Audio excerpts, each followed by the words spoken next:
Ògo ni fún Ọlọ́run lókè ọ̀run. A dúpẹ́ lọ́wọ́ Elédùmarè ẹni tó ní ayé. Bẹ́ẹ̀ ni. Bàbá pè mí mo dé o. Àlàáfíà kó bá gbogbo ènìyàn. Bàbá pè mí mo dé o. Rán mi.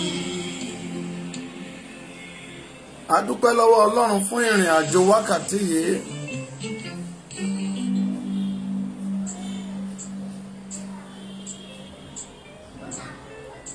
Nítorí tí àánú rẹ̀ dúró láé, ògo rẹ̀ kò sì yí padà.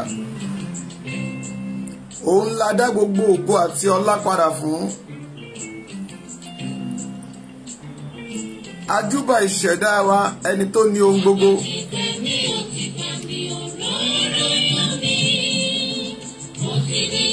Lámúre mo ti dá lágbára. Ẹ̀mí mímọ́ bẹ́ẹ̀ ni mo ti ẹ̀ẹ́dẹ̀gbọ́n.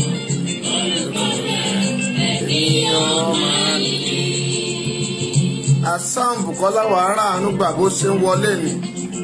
Mo kí gbogbo ènìyàn tó ti wọlé sórí ìkànnì yìí pé àlàáfíà Ọlọ́run kó bá gbogbo yín gbé.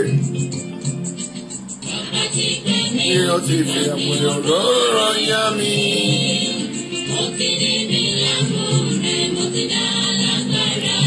Ẹ̀rù ògbódò ẹni tó máa kó wọnú rẹ̀ lẹ̀rù ń bà.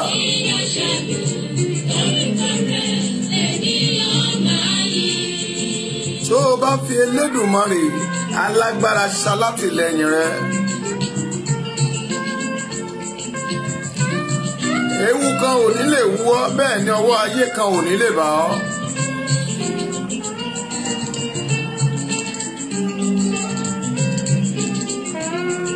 Kí ló gbójúlé tó fi ṣe bí alágbára?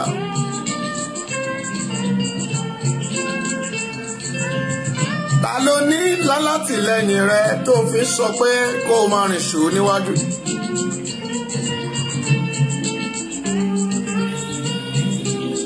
Mo kí gbogbo ènìyàn lẹ́ẹ̀kan sí pé àlàáfíà kó bá yín tó dá mi o.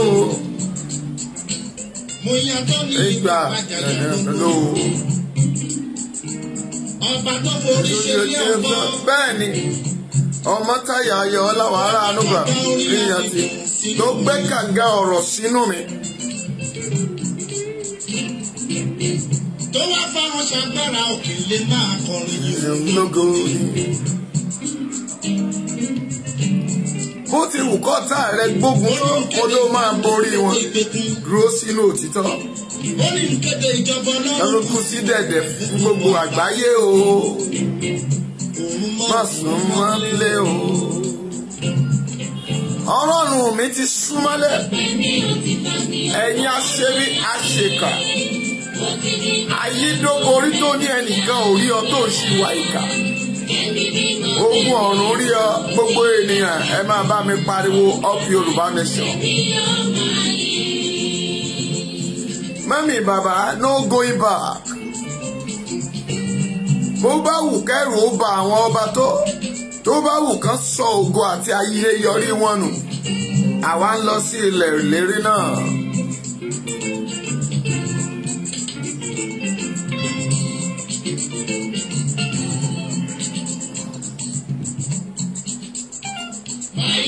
Sùlọ́gọ́.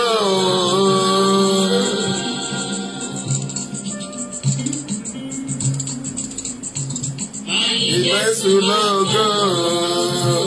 Ìwọ náà kọ́ bá mi yìn o. Nítorí àpátápá àrá ni ẹni téèyàn kan ò lè gbá mú.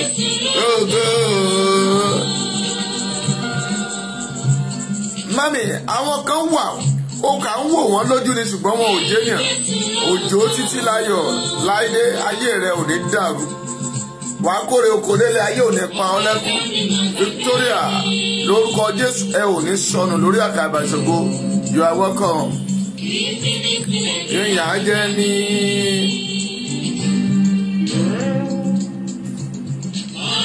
Rùn tí o tó dá mi sí.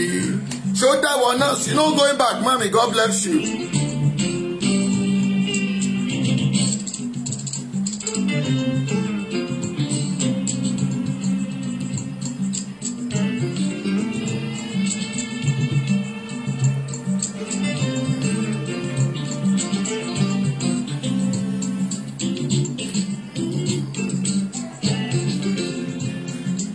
Elédùmarè ẹni mímọ́ Ísírẹ́lì ó wà lẹ́yìn tèmi tìẹ lẹ́nìí. Báyé bú mi mìíràn ọ̀ sílẹ̀ o. Bẹ́ẹ̀ni, mo ti sọ fún ọ pé ló ń gbé mà. Èmi mi máa sìn. Ọ̀ọ́dúnpin. Era solùgbàlà. Era solùgbàlà. Ẹ o. Ìwọ láàbà Bá mi ṣe o. Ìwọ ni ẹ̀rín èrè.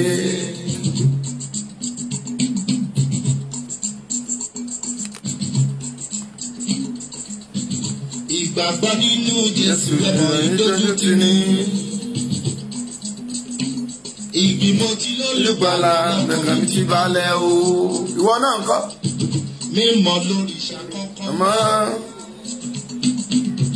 Mímọ́ báwọn ẹ̀dá ó jẹ́ bọ́sọ̀ orí ìta o. Ṣé ike gbogbo bàbá. Mami, nígbà tó o tójú bò kùnkùn, tó o jẹjẹkújẹ, Ó ní fàṣẹyẹ mọ́lẹ̀ tàbí o. lánú ẹ kò sọ̀rọ̀. Mo bá lápẹ̀lẹ̀ láyé mi wá. Máa bá mi tẹ red, máa tẹ láìkì yẹn. Máa bá mi tẹ̀ ẹ́ torí àwọn wèrè ọlọ́wọ́ ibi ti dé. Máa tẹ love, máa tẹ láìkì yẹn. Abaláàfin òtítọ́. Títọ́ o. Ó ní o dúró dé. Tó bá fẹ́ jẹ́ òṣàká jẹ́ òṣàká. Tó bá fẹ́ jẹ́ òṣoko jẹ́ òṣoko. Má ṣe òṣàká ṣoko mọ́mì. Yá máa fi tó dúró sí. Alágbára láyé Àtọ̀run gbàngbàngbàng. bàbá ò bàbá Bàbá lọ yà á la gbàngbàngbàng. ọba tí ń sáré jílé. Ìyá mi Mátúndé ayé ò ní pa yín Bàbá tí lẹ́kún. ń sàgbẹ́ dìbò. Ẹ láṣeyọrí láyé màmá. Bàbá àwọn Ẹ wo ṣe. Ohun tó bá wù káyé fẹnu wọn sọ nípa ilẹ̀ Yorùbá. À ń lọ náà ni no going back mà. máa sì yan tó pin o. Bẹ́ẹ̀ni, kò sọ̀rọ̀ tó wù kán sọ láyé a máa délẹ̀ náà. Tèmítèmí, Bàbá mi ṣe o, ọ̀rọ̀ mi yóò mọ̀ sí ọ. ayé ò ní pa ẹlẹ́kùn. Wàá rọ́nà àbáyọ, ó dẹ̀ ṣe rere. Kò mí o, mi ẹ máa fi ìlànà o. Ọ̀rọ̀ kan gbọ́gì èyí tó ń lọ lọ́wọ́ nípa àwọn ọba mami máa fi sọ fún yín pé mo ti tẹnu mọ́ pé wọn ò ju kékeré báyìí ọ̀rọ̀ wọn lẹ gbé sórí. Ọ̀rọ̀ mìíràn máa ń ọ̀rọ̀ ìdìbò rí.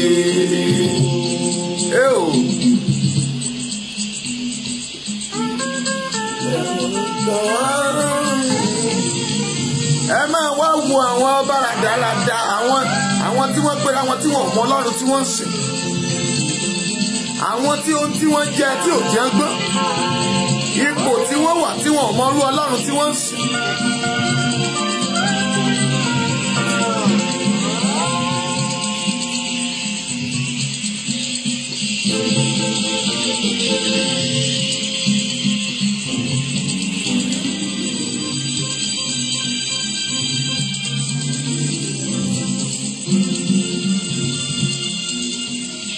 Nítorí Elédùmarè ẹni mímọ́ Ísírẹ́lì ó tó fún tèmi tìrẹ. A sọ fún Pọ́ọ̀lù pé ó ní ìgbà pé orúkọ mi tó fún ọ. Mami dúpẹ́ lọ́wọ́ Ọlọ́run kó máa ju ọjọ́ kó máa jùsẹ̀ kó máa tẹ láìkì yẹn nítorí Ọlọ́run ọ̀gá ògo máa mú wa dé ilẹ̀ lérí. Bó bá wù kí èṣù ó da májẹ̀mú wọn dandan ẹ̀ fún wọn sí orílẹ̀-èdè ogun ọ̀run ti fẹ̀jẹ̀ rẹ̀ parẹ́.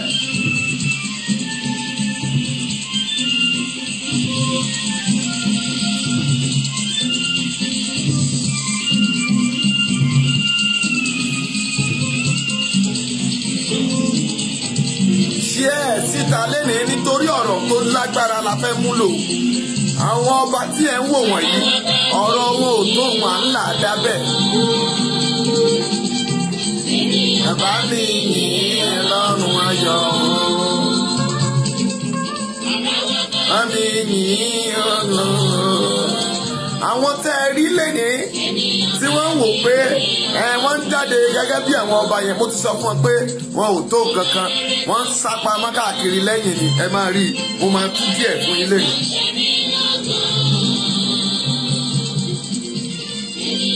àmì yìí lọ́lọ́run ayọ̀.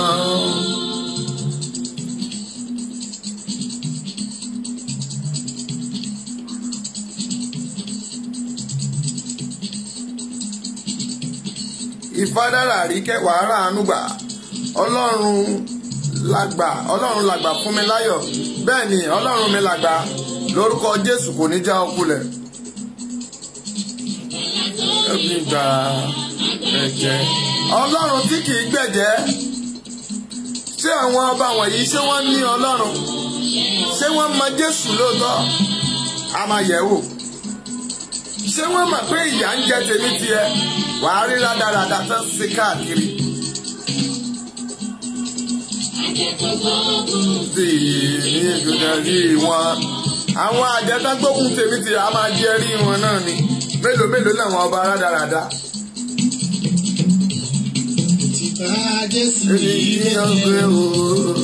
Ó ṣùọ́ 100%.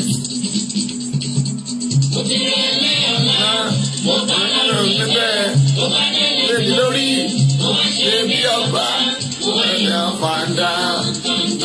Bẹ́ẹ̀ni àmì mo ń yan fàndà ni mami bí ọ̀pọ̀lọ́ ṣe ń yan lójú ẹlẹ́gùsí ò gbọ́dọ̀ yín láta lójú àwọn tí wọ́n pera wọn tí wọn ò tó nǹkan àwọn náà dà tán ní ilẹ̀ Yorùbá ò ní lọ ẹ tì wọ́n dànù ẹ púùsì ẹ inú go straight lọ́rùn ìmọ̀tìkẹ́tì ipò lọ. Má bọkàn jẹ́ màmá dádì má pòǹgbẹ Ọlọ́run mọ tí ó ṣe mo ti bá lọ Olúwa ṣeun ọ̀jẹ̀lẹ́yẹ Ọlọ́run mọ tí ó ṣe wàhálà ànúgbà bàbá mi mọ tí ó ṣe torí pé gbogbo ọ̀rọ̀ tó ń lọ ta ẹ má jẹ́ kí ìyẹn kó òun sí yín lọ́kàn kò gbúdọ̀ má ṣàìṣẹlẹ̀ kó bá lè dìtàn ni.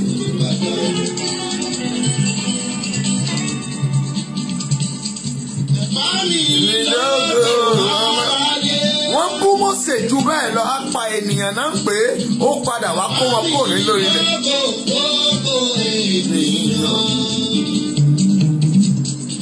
Mo ti wàásù lórí ẹ̀ torí pé a fi sinmi lórí ahọ́n a sì kún mi pẹ̀lú agbára ẹ̀mí mímọ́ pé máa sọ tó máa ṣẹlẹ̀.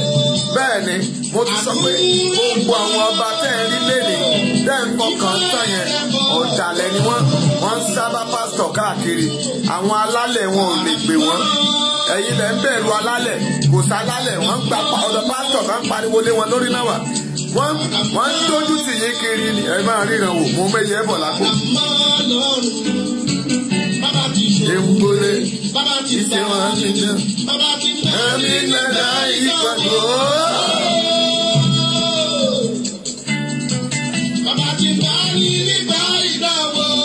Busayo Abbas ayé ò ní pa ẹ́ lẹ́kùn.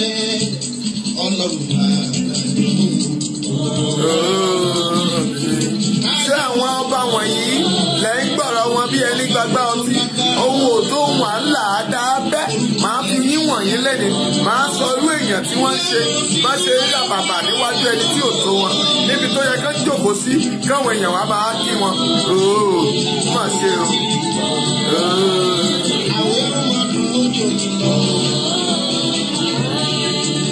Ilẹ̀ Yorùbá ti dúró ẹ má lára yín lò. Aṣòro ó ṣe bíi tí Ọlọ́run lọ́wọ́ sí ni. Mọ́mì ẹ bá mi dà á síta ẹ máa tẹ up Yorùbá nation ẹ má gbàgbé ẹ máa tẹ up Yorùbá nation yóò dára fún yín. Yóò dára fún yín o. Gbogbo ẹni tó rí àmì ṣe fún ni yóò dára fún yín. Ẹ ò ní sọmọ nù. Bàbá ẹ ò ní sọkọnù Elédùmarè ọ̀gá ògo yóò dá ẹ̀mí rẹ sí. Ẹ káàbọ̀ sórí ètò yìí mo kí ọkùnrin mo kí obìnrin mo kí ọmọdé pé ẹ ò rí àánú gbà ẹ ò ní sọnù lórí àkàbà ṣògo Ebenezer Adétúyì ayé ò ní pa ọ́ lẹ́kún Kenny Robert ayé ò mà ní sọnù ẹ ò ní sọnù lórí àkàbà ṣògo Ọlọ́run májẹ̀mú tó ní ayé tó ní ọ̀run Elédùmarè mànàmáná tí ṣojú ọ̀run mọ̀nà, a gbé ọ̀gá nítorí pé ẹ wà pẹ̀lú wa. Ẹ ò fi wá sílẹ̀ fún ọ̀tayọ̀, ẹ já bọ́ sọ́wọ́ ayé. Páńpẹ́ tẹ̀wọ̀n òkùnkùn dẹ ara wọn ni wọ́n fi ń re. Ògo ni fún orúkọ yín o, nítorí ò jẹ́ kí ìdààmú àti wàhálà lọ ṣẹlẹ̀ sí gbogbo ènìyàn tó ń gbọ́ mi. Ayé ò lọ jẹ́ ká dúró ìṣẹ́jú kan fún ọ, wọn ò dúró bẹ́ẹ̀ fẹ́mi náà. Àṣìta ìbọn ò bá ọ, ilé òwò pa ọ, ọ̀nà ònà ọ, ó mú mi kó kọjá sájú ilé ọ̀run. Ògo mà ní fún orúkọ rẹ̀, ògo ni fún orúkọ rẹ̀, mo ní ògo ni fún orúkọ rẹ̀.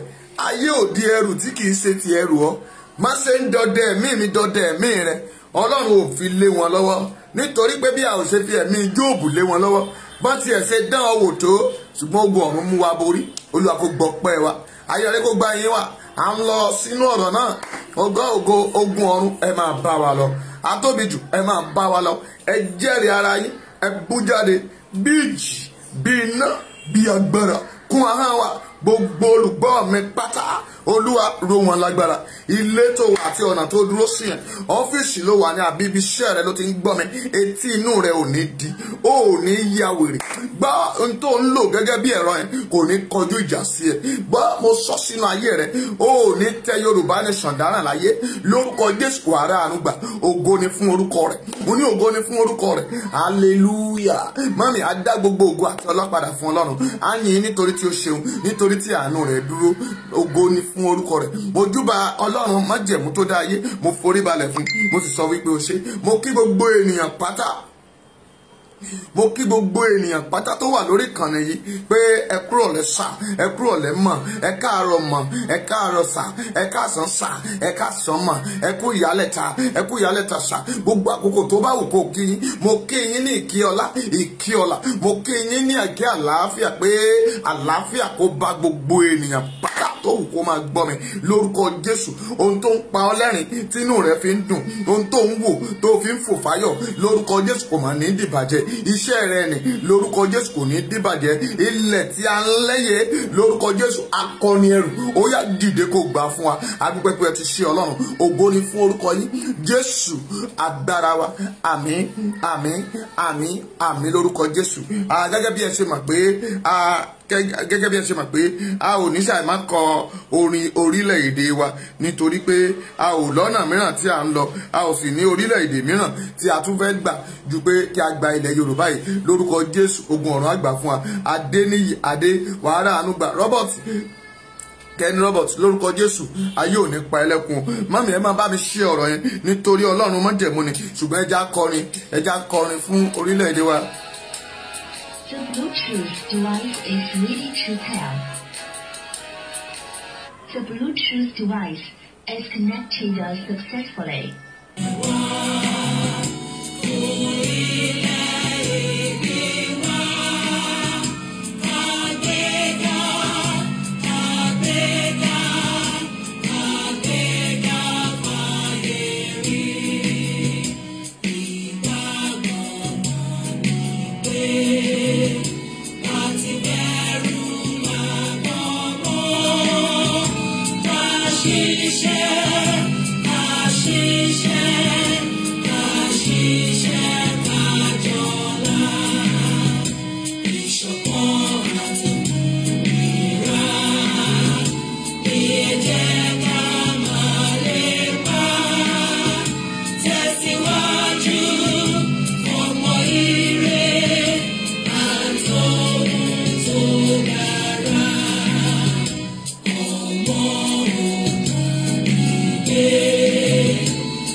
Kí ó bùkún fún ilẹ̀ Yorùbá lápapọ̀. Adúpẹ́ lọ́wọ́ Ọlọ́run májẹ̀mú ẹni tó ní ayé lẹ́ẹ̀kan sí. Mo sì kí gbogbo ènìyàn tó ti wọlé, ẹ̀yin tí mi ò tí ì dárúkọ, Ọlọ́run kó bùkún yín o, àlàáfíà Ọlọ́run kó bá yín gbé. Adésọdún Abímbọ́lá wàá rí àánú gbà lórúkọ Jésù. Ayé ò ní pa ọ́ lẹ́kún. Ẹ bá mi dá ọ̀rọ̀ yìí síta. Àkọlé ọ̀rọ̀ yìí ni gbogbo yín ti rí níta yẹn pé àwọn ọba wa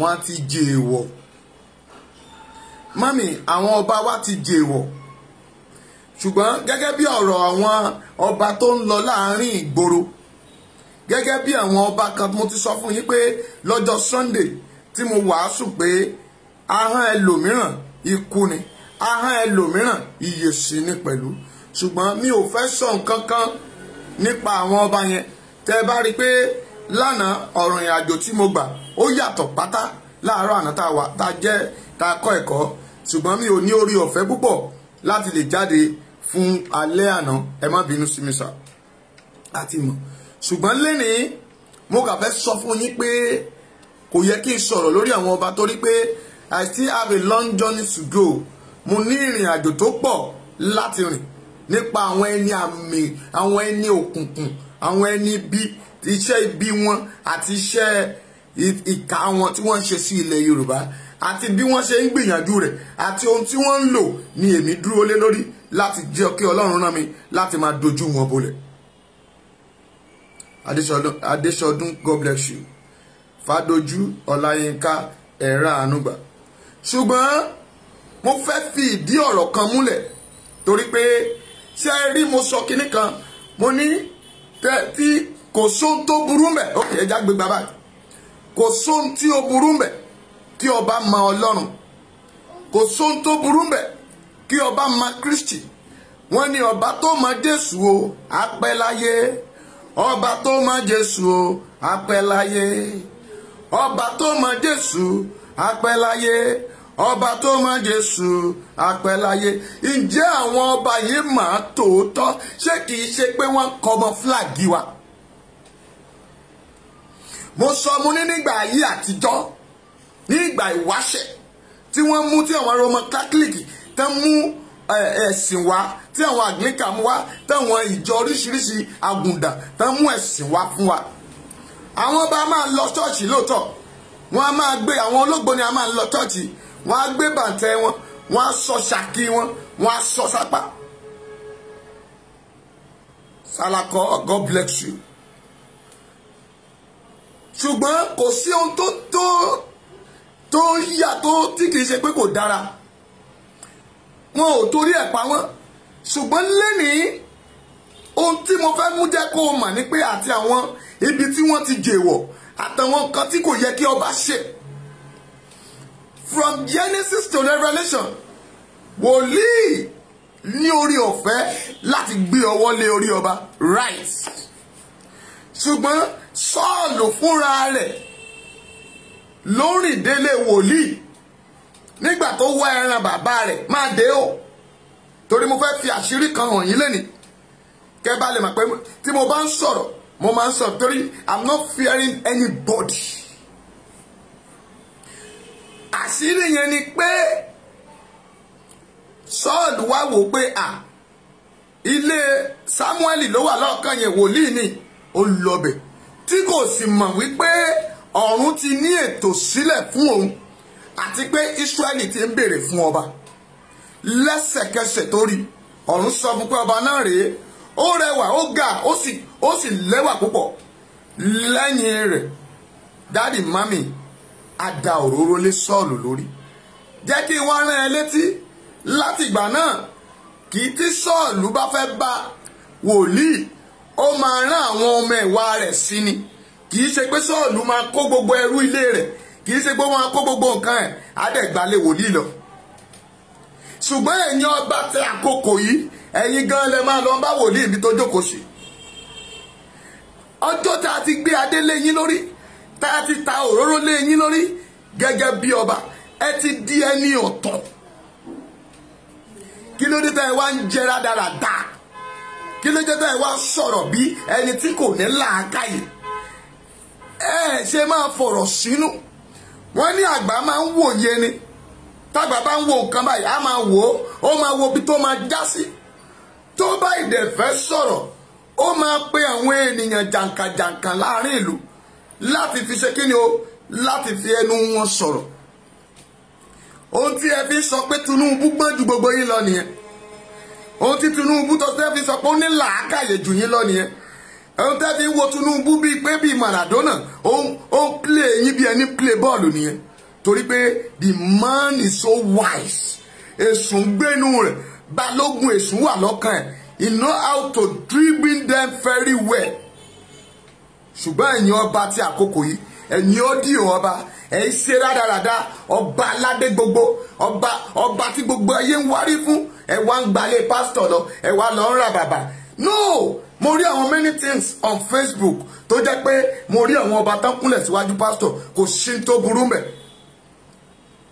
kò sí tó burú mẹ́ wọ́n gbúdọ̀ kúnlẹ̀ kì í ṣe pásítọ̀ yẹn ni wọ́n kúnlẹ̀ fún bí kò ṣe òróró orí ẹ̀ right ṣùgbọ́n jẹ́ kí n wá sọ fún ẹ lẹ́nìí nígbà tí wòlíì kan tó fẹ́ kú ọba kan fẹ́ kú ọ̀run pé wòlíì ó ní lọ bá ọba eléyò nínú ilé rẹ̀ ó dẹ̀ dọ́ba ó dẹ̀ sọ fún wòlíì pé ó sọ fún pé ẹ̀sà wọ́n lè ọlọ́run ní ẹ máa kú kẹ́ palẹ̀ ilé yín mọ́ lóòótọ́ palẹ̀ ilé rẹ̀ mọ́ ṣùgbọ́n nígbà tí wòlíì kúrò dádì kò ṣe sọ kásátọ̀ wòlíì lọ kó ní wòlíì jọba mi sọ fọlọ́run ẹ̀ bá mi ṣe báyìí kó máa sátẹ̀ló wọ́n ló kọjú sí ara ògiri inú ilé rẹ̀ ó sunkún sí ọlọ́run lọ́rùn ó bá ìpín rẹ̀ ọlọ́run sì rí i pé ó bá òun rìn lóòótọ́ ó dẹ̀ ṣe kí ni ó tún wá rán wòlíì padà sí pé kó wá jíṣẹ́ fún un kí ló wá dé ẹ̀yin ọba ódìò lẹ́ni tẹ́ ẹ fi ń ṣe rádaràdà káàkiri orí social media ẹ̀yin ọba oníṣẹ́t and trouser ẹ máa wà lórí social media obìnrin lẹ́ máa toast káàkiri you know be coming out torí pé ẹ ti rí opportunity àwọn kí lẹ́ ń pè é àwọn torí pé à ń jà fún Yorùbá nation and you are now saying nonsense. mi ì rí àyè ti Aláké I didn't have a time for that because mo rí pé ó kéré wọ́n kéré sí nọ́mbà wa wọ́n kéré sí nọ́mbà wa àwọn eléyìí kéré ó kéré bó bá wù kó jẹ bọ́nẹ̀gẹ̀ tó bó bá wù ó di pásítọ̀ ó kéré nígbà tó o mọ̀ pé wòlíì àbí pásítọ̀ ni ẹ kí ló wá lọ lédè àbí kí lẹ máa ń pè kí ló wá lọ ìpèbí kí ló jẹ nípèbí kí ló wá olúwa ìpèbí gbogbo activities that you are doing in ìpèbí mami you molest it anyhow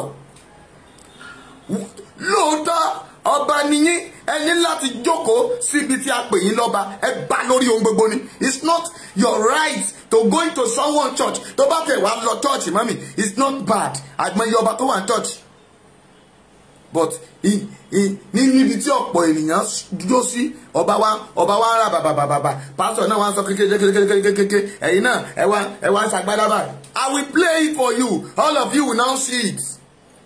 mo sọ fún yín mo ní tẹ́ bá ti tí ajá yín bá ti forí kómi tán àwa pásítọ̀ náà lẹ wá ń sáré bá ó tán àbí ò tán yín àwọn tán ń bú yín mo sọ fún yín náà àwọn tán ń bú yín tán sọ pé àwọn alálẹ̀ ẹ ti fún àwọn alálẹ̀ tí ẹ gbójúlé ẹ ti fún wọn léwọ̀ jẹ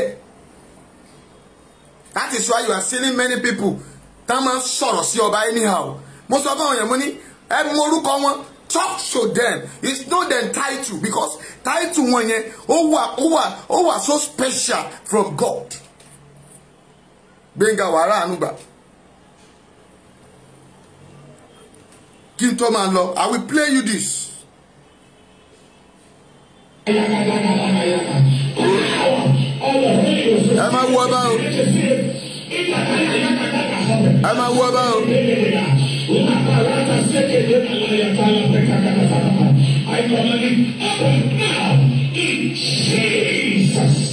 ẹ máa wọ bá o.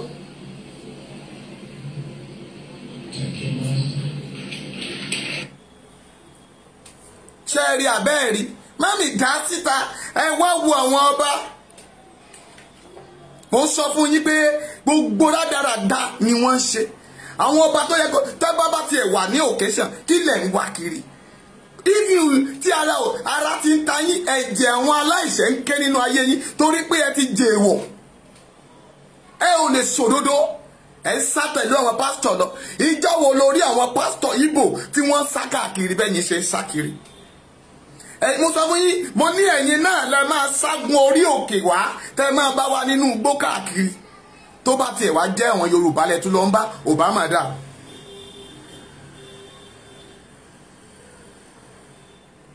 ọba wa wọn wá pariwo kékeré níbo la lálẹ́ yín wà ò jẹ́ two players sílẹ̀ kan I want you everybody to see this. Torí pé ẹ̀yin dẹ̀ ń bú wọn, ẹ ti rí.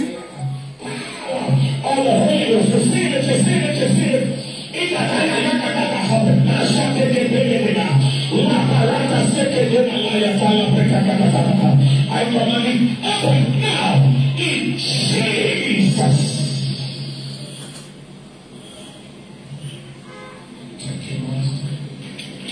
Ọba gba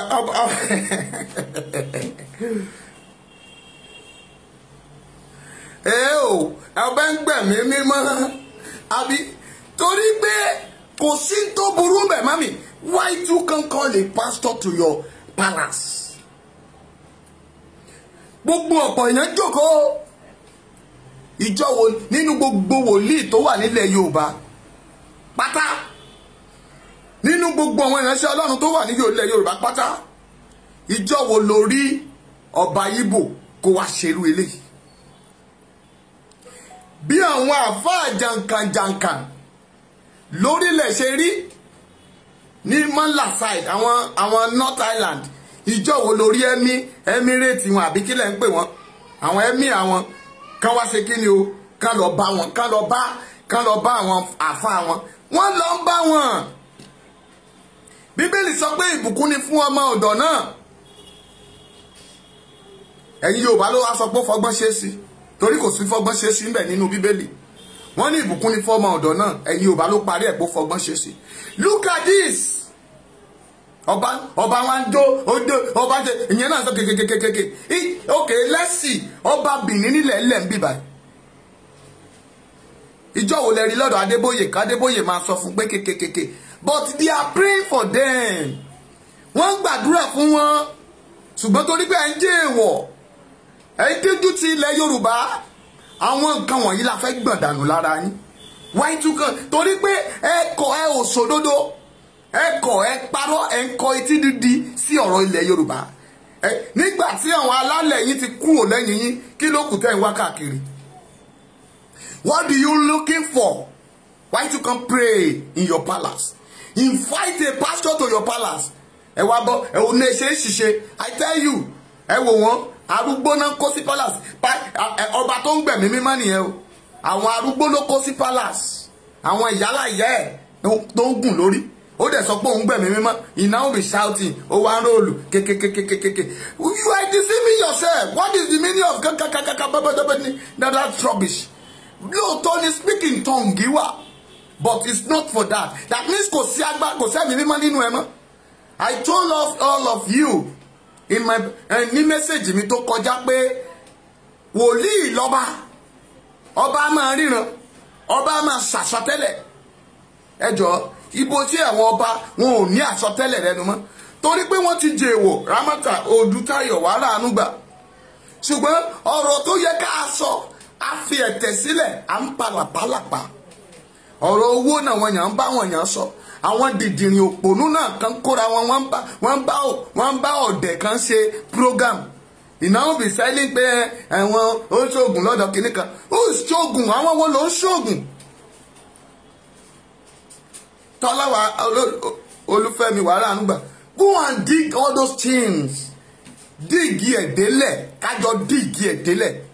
Mo sọ fún yín, mo ní ọ̀rọ̀ yín wà ńlẹ̀ bí iyẹ̀pẹ̀. Let me tell you the fact. Ọ̀rọ̀ yín ṣe kí ni? Ó wà ńlẹ̀ bí iyẹ̀pẹ̀. Sí, ẹ wò, ẹ máa gbọ́. Ọba alẹ́ Yorùbá. Ẹ ti rí. In church. Náà tún gbé kámẹ́rà tí. Ẹ rọ́bà, ó gbẹ̀mí mímọ́. Ọba gbẹ̀mí mímọ́. Wọ́n ti sọ agbára nù.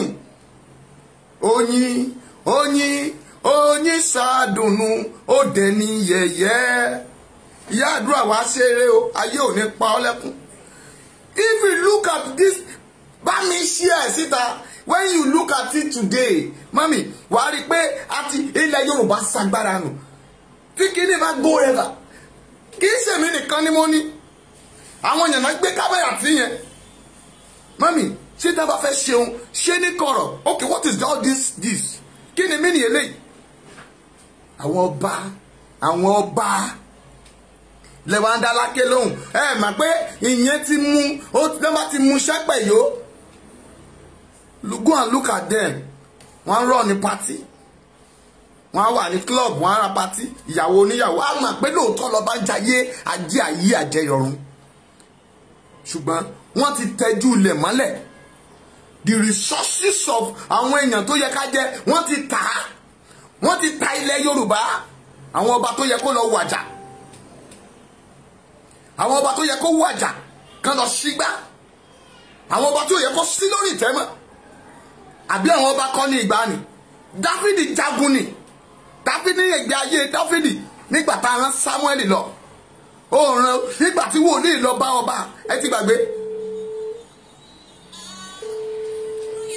Felix mo wà lórí program máa pè ẹ́ mo wà lórí program mo wà lórí program máa pè ẹ́ o. ó kùnà àwọn ọba ṣé ẹ tó pè lọ́gbọ́n ìṣọba ẹ rí dáadáa ọba aládé gbogbo tẹ́ bá ti ń gbọ́ aládé gbogbo mo máa ń sọ fún èèyàn pé eléyìí ó yá kéṣe kí ni kó lọ wàjà straight ni wo dáadáa.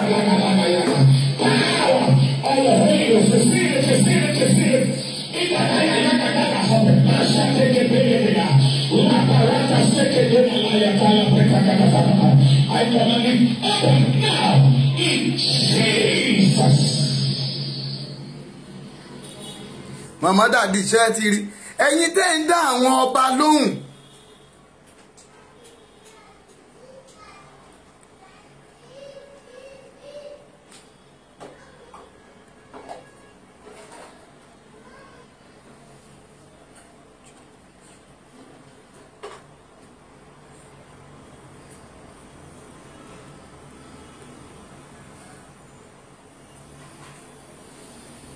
Johnson Kúnlé God bless you.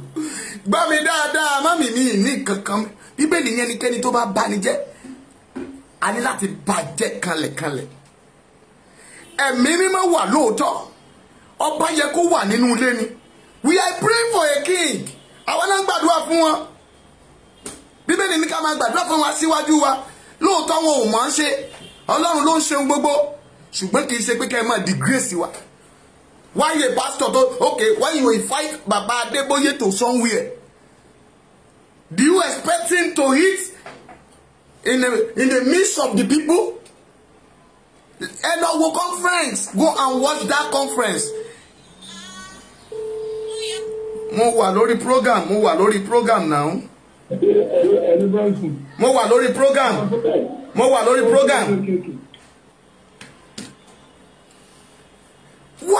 What do you expect? Kó wá ní kí Adébóyè kó máa jẹun lórí people. It's not possible. It's not possible.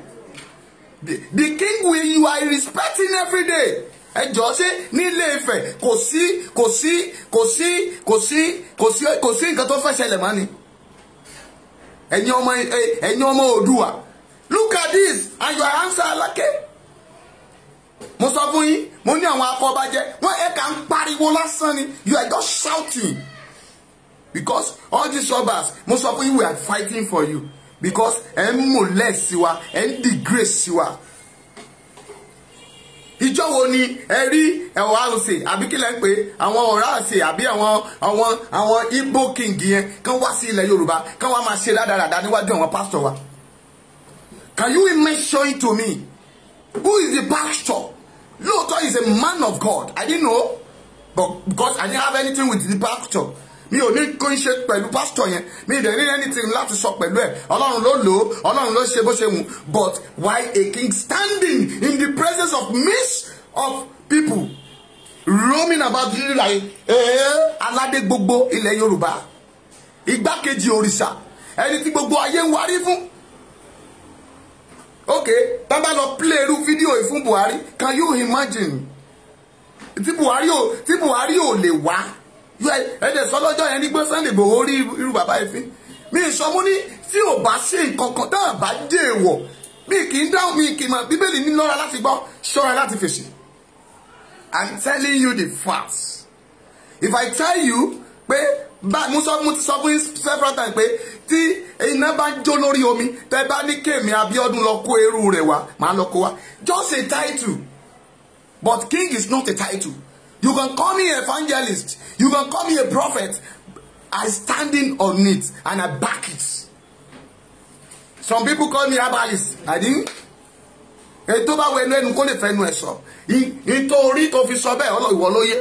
Ìwọ ló yé. Ìwọ ló yé o tó fi sọ tó hùn ẹ́ o ìwọ ló yé o. But sọ òtítọ́ kó dájú kó parọ́ kó wà láàyè lọ. Bá àwọn bàbá wọ̀nyí wọ́n ní discipline. Yes. Wọ́n need the correct discipline. I could remember some king on the Facebook. Wọ́n kà máa jókòó ẹlòmíì àwọ̀ shirt and trouser. You will not be trusting girlfriend. Wọ́n bá máa káàkiri. Lóòótọ́ tán bá pe ọba sí ṣọ́ọ̀ṣì right ẹni kó lọ. But it's not possible for a king. Kéèyàn máa sọ pé tètè kó bá tiẹ̀ jẹ́ pé ó tún wá ń gbàdúrà. Mami, ò bá tún wà meaningful létí wa. The language tabade ní ká bọ́ sínú ẹ̀mí mímọ́ sí ká wo language yẹn is embarrassment language. Yes, ọba fẹ́ gbàgbára ẹ̀mí mímọ́ ni àwọn alálẹ̀ ò sí lẹ́yìn wọn mọ́. Dáadáa ṣé àwọn ọba alálẹ̀ ò jà fún wọn mọ́ ni àbí? Oh my God. Hello.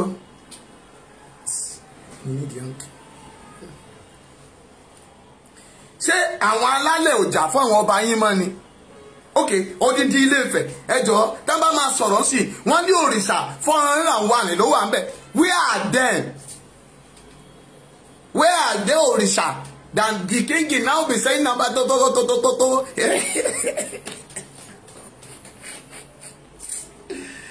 Ah, ó mà ṣe o. Ó mà ṣe o. Ọba lajú kò ríran. Àwọn ọba ò ríran mọ́. Àwọn ọba pàdánù agbára. Wọ́n ti jèwọ̀. Àwọn post tí ò yẹ kán balẹ̀. Àwọn obìnrin tí ò yẹ kán gorí wọn. Wọ́n ti lọ gorí wọn, wọ́n ti sọ agbára nù. Oyin ṣàdùnnú ó dẹni yẹ̀yẹ́. I look this strip. Mami, mo sunkún. I wept because of this video. Ó dùn mí. Ó dùn mí gidi gan. Ó take me time láti jókòó. I wake. Lánàá tí mo rí fídíò yẹn, I want to come out for a show but mo weak. Torí pé why we fighting? Kí là ń jà fún gan? But I hear the voice of God. Mo gbóhùn Ọlọ́run. Mo ti sọ fún yín, all of you, pátápátá, even you are a man of God, wòlíì, pastor, ajínrere, gbogbo yìí tẹ́ ẹ bá wù kẹ́ ẹ gbà ní ṣọ́ọ̀ṣì. Gbogbo alágbára ayé pátá, ìsàlẹ̀ omi ìsàlẹ̀ òkè, tẹ́ǹfò, ẹ lọ wádìí èmi Abíọ́dún ọmọ fún mi. To know who am I? I'm not fearing anybody. Mo sọ ní sọ́dúnkọ̀ mi rẹ̀ sọ́dúnkọ̀ yá mi fún yín. Èèkan lèèyàn máa ń kú, ẹ̀ẹ̀kan péré kò kẹ́kọ̀ọ́ èèyàn kú lẹ́ẹ̀mejì lẹ́yìn ìdájọ́. Sòtítọ́ kó kú ó sàn ju kó parọ́ kó wà láàyè lọ. Ẹ lè ṣe kankan fún mi torí pé ẹ ò láṣẹ lórí ẹ̀mí mi. Tẹ́ bá pa mí mọ́ mi, ẹlòmíì á tún dìde. Bí mo bá kú ènìyàn 10 dìde, ẹ̀san ikọ̀ gbóògùn, ẹ̀san áké o. Look at you today. Àwọn ọba wo ló ṣe irú eléyìí nílẹ̀ Yorùbá? Let's talk the reality. Leave religion. Ẹ jẹ́ ká gbé ẹ̀sìn tì. Ẹ jẹ́ ká gbé ẹ̀sìn tì. I come from a royal house. Mami, ẹ jẹ́ ká gbé ẹ̀sìn tì. Gbogbo wa ní ìdílé ọba, ẹ jẹ́ ká gbé ẹ̀sìn tì. Ṣé kò sí mentor money, kò sí àwọn nǹkan tẹ́ ń là kọjá, àwọn ọ̀hàrà méje, àwọn afọbajẹ. Where are you, all of you? A shame to you all. Because I told you, gbogbo all your believing, when you believing or nothing, Bíbélì sọ pé gbogbo tẹ́ bá gbàgbọ́ dúró sórí ẹ̀ mú ní kíkan. Ó ní tó bá fẹ́ kó gbóná orí tó bá fẹ́ tutù kó tutù má jẹ́ kó gbóná kó tutù.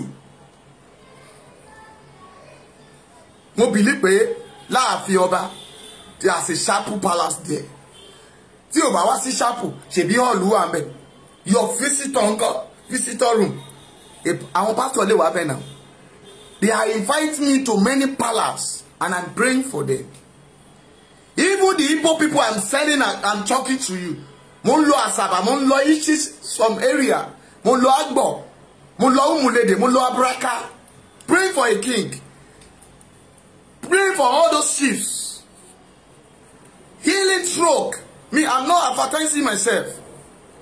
Mommy, mo lọ sí Agbo, from Agbo mo lọ sí Obi Aroko, mo lọ gbàdúrà sí ilẹ̀ ńbẹ̀. Wọ́n sọ pé wọ́n gbé ilẹ̀, wọ́n dògùn sórí ẹ̀. Ìran wọn yẹn tó bá ti wọ bẹ̀ ń kú, I go and deliver the land.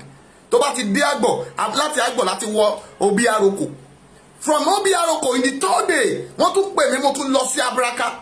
Láti Abraka mo tún lọ gbàdúrà sórí ilẹ̀ wọn ńbẹ̀. Mami, mo rí ilẹ̀ yẹn, I deliver the land. Pẹ̀lú gbogbo májẹ̀mú tán gbé síbẹ̀. Had I take a video strip there? Wọ́wọ́ chọ́ọ̀ṣì tó lọ a king ilẹ̀ Yorùbá aládé gbogbo ọba Ọọ̀ni of Ifẹ̀, look at him. Nígbà tó wọlé àwọn ọmọ tó ń pariwo lẹ́yìn ẹ̀dá, why do you go tell them you should have the video tẹ́ bá máa fẹ́ ṣe deliverance. ó yẹ kán respect yẹ as a president, as a Yorùbá nation president. Àbí ó mọ̀ pé ìwọ ni president ilẹ̀ Yorùbá. Are you not aṣíwájú of ilẹ̀ Yorùbá? Ẹni tí adé Oòduà wà lórí ẹ̀. It's not Oòduà we are chatting about it now. Àbí torí pé wọ́n ti sọ pé Oòduà òòṣà ni kíní kan ní all the pastors they are deceiving you because mo wọ aṣọ yẹn lọ́jọ́ yẹn. Some pastors say that Oòduà orí èṣù ni. But when you want to say you are from Yoruba land, you are from Oòduà, look at that idiot. They are calling themselves Dodoya, what they call it, AKB. Now say, who is Oòduà? Who is Oòduà? Some man le ni ẹni. Ọba tán jẹ́ nílùú ẹ̀ ní Ìjẹ̀bú yẹn. Mommy, it's not coming from Oòduà. Look at your Aláké díẹ̀. Èèyàn ló máa múyàn bú èèyàn. Mommy, share síta. Bóyá wọ́n máa gbọ́n wọ́n máa padà wọlé. I'm not I'm not bullying them. Torí mi kì í ṣe blogger. But I'm a preacher. I can talk to anybody. Mo lè fi èdè Ọlọ́run mi sọ̀rọ̀. Torí pé nígbà tí Sọ́ọ̀lù ṣàṣemáṣe, Ọlọ́run ṣe kí ni ó mú Samuel lọlé nígbà tó pe Sọ́ọ̀lù. Ó ní Ọlọ́run ní kó lọ sógun, kó lọ kó gbogbo èrò àti àwọn èèyàn kan tó wà bẹ́ẹ̀ àti ọba ìlú yẹn kó pa gbogbo wọn run. Ṣùgbọ́n you refuse to do it. Ó gbé màlúù wá torí ojú kòkòrò rẹ̀. Ó mú ọba yẹn ó tún mú wá láàyè. Òun fẹ́ wá ṣe kí ni kò no. Ọlọ́run fa ìjọba rẹ̀ ya. Ọlọ́run kì í wo ojú ènìyàn mami. Ọlọ́run kì í ṣojú ìṣáájú.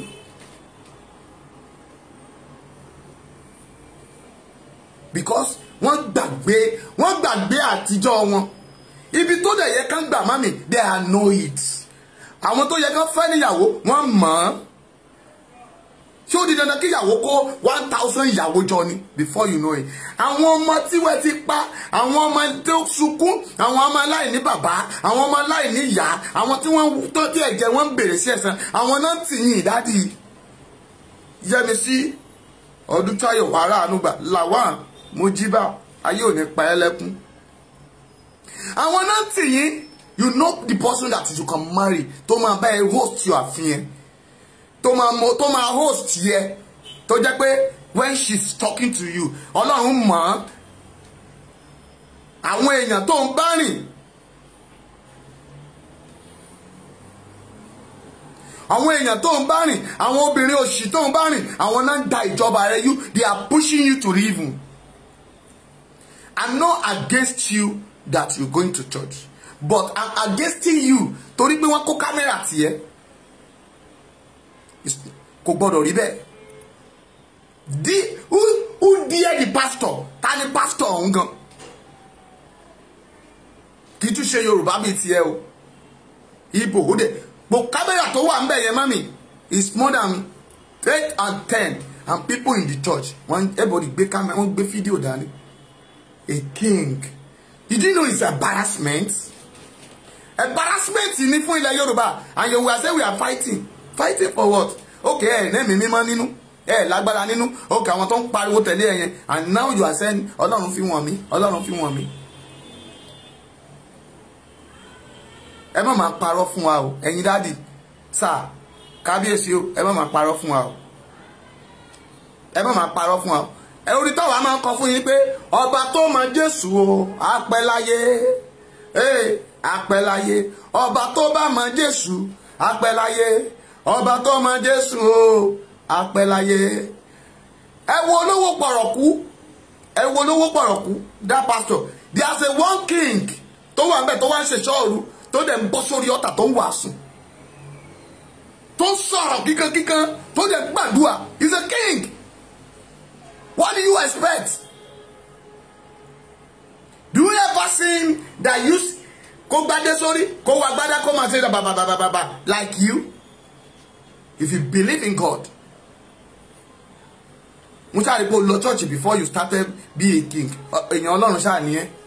Ṣé Holy Ghost ló kọlù yín ẹni dáàdì àbí kíni? Okay, ẹ gbàgbára ẹ wọ bàǹtẹ́ sísàlẹ̀. Ẹ̀mí wá pàdé ẹ̀mí, iná kojú ogun agbára kagbára alágbára kagbára Olúwa kagbára. Lọ́wọ́ sọ speak in tongue lásán. Ìyàwó yín tó lọ ṣé òun ò speak in tongue létí yín rí ni? It's not deliver you from heaven. Okay, téèyàn bá tiẹ̀ máa ṣe deliverance, it's not by public. Jésù sọ pé nígbà tí tó wojú Bátílémù afọ́jú, ó ní kí ni kí èmi ó ṣe fún ọ? Ó ní kémi lè ríran, ó wòsàn. Ó lajú afọ́jú kan, ó mú arọ kan rìn, ó ní máa lọ, ó má sọ fún èèyàn kankan tí ò bá jẹ́ àkọọ́lẹ̀. Lẹ́yìn wa kó fídíò tí yín king ọba wa tó bá dọ̀là wọn wá gbé yín jáde. Ẹ sà, ẹ lọ sùn dáadáa, kẹrin orun tí mẹ́ta sọ, because if eléyìí bá ń ṣẹlẹ̀ lọ, ó yẹ kẹ́ lọ sígbà ní òkè wájà, and you are still young. Ṣé tán bá ń bú wa pé àwọn youth, àwa youth ta sọ pé a fẹ́ gbalẹ̀ Yorùbá náà nìyẹn? Ẹ wo nǹkan tí àwọn youth ọba yín náà ń ṣe, gbogbo èèyàn dẹ̀ ń wò yín lókè. Àwọn tán sọ pé ẹ̀là Àbújá lọ ṣe rádaràda, ṣé wọ́n wá parọ́ báyìí? Èmi ò bú yín o, ṣùgbọ́n mo bá yín sòótọ́ ọ̀rọ̀. Daddy, anywhere tẹ́ bá fẹ́ gbé lọ, your video is outside. Èmi náà gbogbo wọn yẹn tán rìkọ́ọ̀dì ẹ̀ wà lọ́wọ́ wọn, ṣèbí kámẹ́rà ló wà lọ́wọ́ pásítọ̀ yẹn. Ẹ̀rọ wọn tán rìkọ́ọ̀dì yín bẹ̀, ṣé mi nìkan ni mo rìkọ́ọ̀dì yín? But it's an embarrassment to me as a pastor. Pastor tó dẹ̀ gbé fídíò tí yín gan ó stupid, because ó fẹ́ fi yín ṣe yẹ̀yẹ́ ni. Ó fẹ́ fi yín sọ pé ọba ńlá wá ṣọ́ọ̀ṣì òun. Kí lẹ̀ ń wá kiri dádì? Kí lẹ̀ ń wá kiri? Mami bá mi dá síta, ẹ máa láìkì ètò yìí, ẹ máa lọ́ọ̀fù ẹ torí àwọn ọlọ́wọ́ burúkú ti tún débì báyìí. Torí pé tẹ́ bá wo what is going on today, ẹ rí pé Aláké ò lọ́rẹ̀ lẹ́nu. Aláké ò ṣe kíni? Kò lọ́rọ̀ lẹ́nu. Aláké ò lọ́rọ̀ lẹ́nu. Torí ẹ̀yin tẹ́ ń bú Aláké ẹ kàráyè ni. Torí ó kàn ń pèrè ní JP tó ń pèrè evangelist ni. They are deceiving us. Àwọn sàkámàǹjẹ bíi tí ìyá kan máa ń sọ. A ní all the pastors they are sàkámàǹjẹ. All of them they are sàkámàǹjẹ.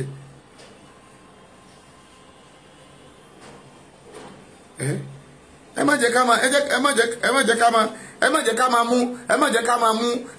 máa pọ́n sí jàbá lákìsà. Tẹ́ bá rí àwọn ọba kan tá bá ń sọ̀rọ̀ lórí Yorùbá nation, mọ́mì táwọn bá support, I have already told of you pé ìjẹkújẹ wọn àwọn alálẹ̀ wọn ti padà lẹ́yìn wọn.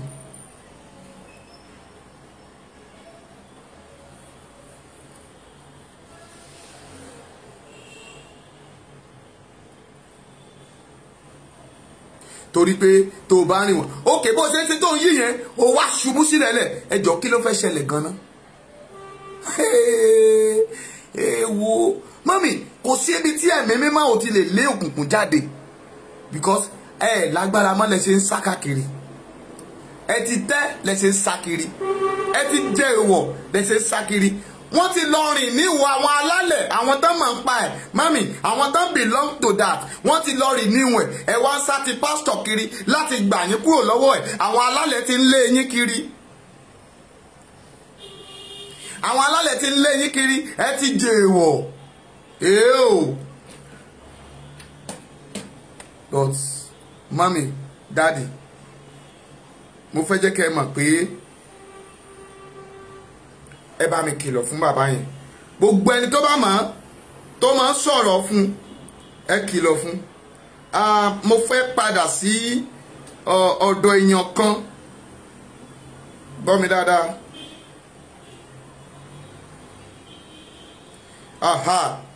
mo fẹ́ sọ̀rọ̀ ní orí Ṣídúró Ọ̀nàbúlé tó jẹ́ pé àwọn máa ń kọ kínní àwọn akọ̀ròyìn ni wọ́n ṣé gbogbo yín mọ̀ Ṣídúró Ọ̀nàbúlé dáàdì ọ̀rọ̀ tẹ́ ẹ kọ yẹn mo bá pàdé níbì kan o dáàdì ọ̀rọ̀ tẹ́ ẹ kọ yẹn gbogbo ẹ̀ ni mo kà bá àti ẹ̀gbóyìnbó àka ọgbọ́n rí wa mo dẹ̀ náwọn èèyàn gidi tán ṣe kí ni o tán kà á fún mi.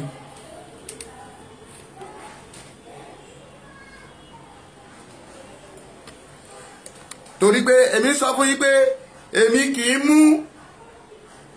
í mú àwọn ibi tí èmi bá wà ẹ̀mí mímọ́ Ọlọ́run ló máa jẹ́ kí n dá yín lóhùn. I'm not talking me kì í dá anybody anyhow lóhùn because I'm not after your that yeye things that all of you are doing because èyí tó bá fẹ́ gbé iná sórí nínú yín tó fẹ́ gba ẹ̀gún nicely á gbà á dẹ̀ bà ayé ara ẹ̀ jẹ́ directly èyí tó bá dẹ̀ fẹ́ yè ayé àdá Emmanuel ẹ̀ máa kọjọ́ mẹ́ta God bless you my dear daddy ẹ̀ ra àánú gbà.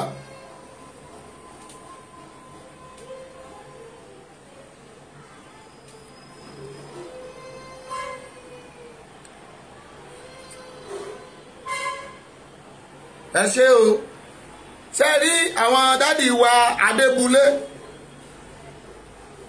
Adédúró Ọ̀nàbúlé lórúkọ wọn mo save orúkọ wọn sínú ìwé tí mo ti kà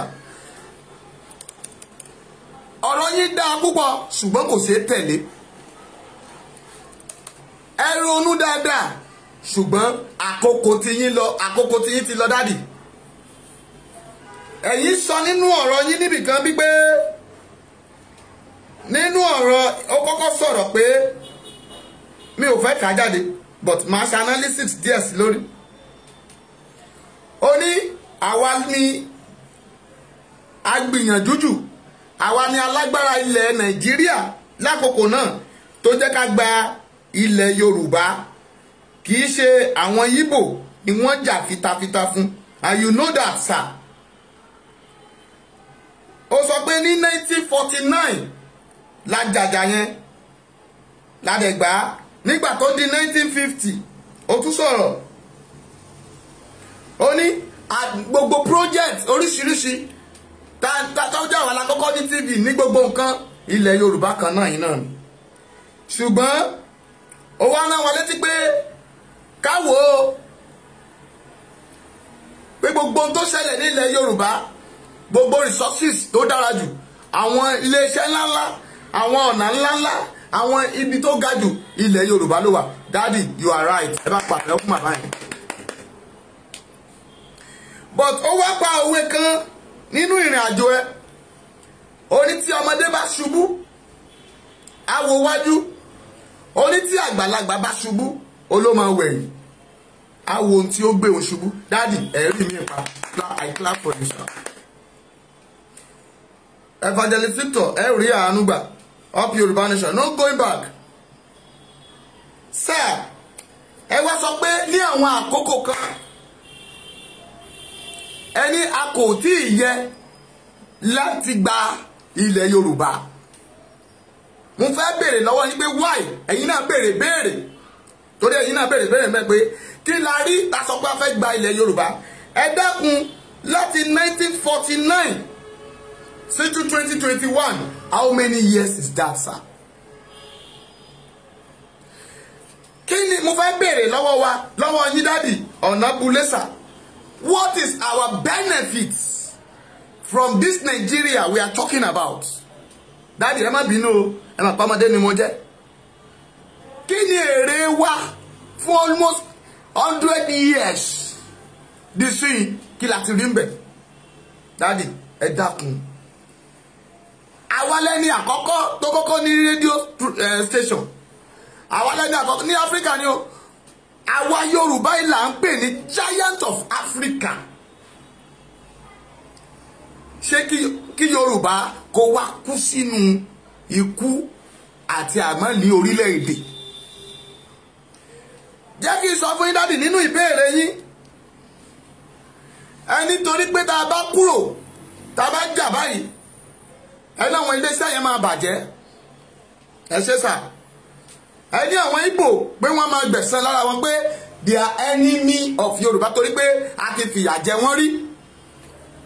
Yes. Thank you, sir. But mind you, have you heard from in gbogbo Nàìjíríà yìí pé Fúlàní ń pa wá sà? Ẹlẹ́mọ̀. Okay. Ṣé ẹ gbọ́ pé wọ́n jí àwọn èèyàn gbé? Ṣé ẹ gbọ́ sà? Abẹ́ ẹ gbọ́? Àwọn àgbẹ̀ wa ní 1949 tẹ́yìn sọ yẹn, àwọn òwe tẹ́ pa pé tọ́mọdé bá ṣubú, ṣé Fúlàní jẹ oko wa? A ò rí nǹkan kan kó jáde. Ṣé oko kòkó àbí kí ni dáàdì yín fi tọ́jú yín when you are young? Ṣé ìwé náà ni bàbá yín fi báírò ni bàbá yín fi tọ́jú yín ọ̀nà bulé? Dáàdì ẹ wá dáhùn ìbéèrè tiwa náà.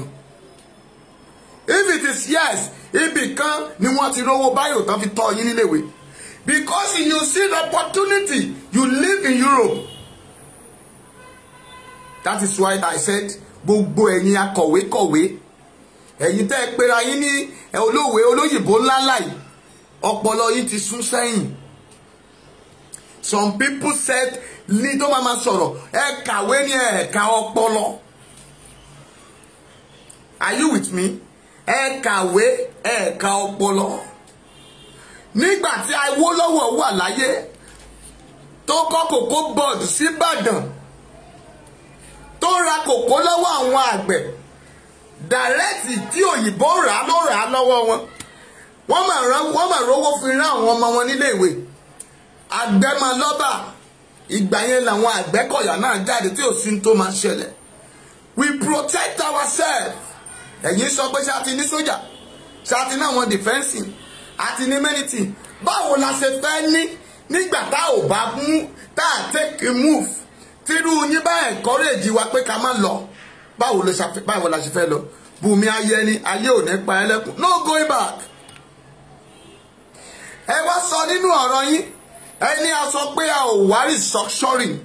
Daddy, can you explain the meaning of restructuring for us? Kí la fẹ́ restruct padà? Ṣé restruct wa ni pé àwọn ọba tán ti jí gbogbo góòdì wà tán? Lọ́dọ̀ tí wọ́n kára wọn mọ́ òun àmọ́ tí wọ́n ṣe ń bẹ̀. They didn't allow us all to come. Ọmọ Yorùbá mélòó ló wà ní North Island náà yẹn bá ṣe wù kán pọ̀ tó? Ṣé wọ́n ní opportunity láti wọ inú igbó wọn lọ? Ṣèbó lè kan náà iná jàjàjà nínú Sangisa. Ẹmọ tí wọ́n kó nínú Sangisa force kó tó di pé Boko Haram take over the place. Ṣèbí àwọn tí wọ́n kóra wọn síbẹ̀ tán jí góòdì fún à ń bẹ̀, tán jí gbogbo nǹkan àwọn resources tó wà ń bẹ̀ nígbà tí gọ́ọ̀mẹ̀ntì fẹ́ dá tán rí pé ó ti fẹ́ di wàhálà sí wọn lọ́rùn. Ẹ sà, wọ́n sọ the boundaries, wọ́n sọ the terrorists, wọ́n jà. Dádì ẹ ò kúrò lórí ayé o. Kẹ́ ẹ tó máa kọ àwọn ọ̀rọ̀ àlùfàìṣà yìí sí wa pé à ń fa ogun tó bá dẹ̀ ṣẹlẹ̀ pé ṣé ibi ìbíbo la fẹ́ sá lọ. A lè sá lọ léyìn.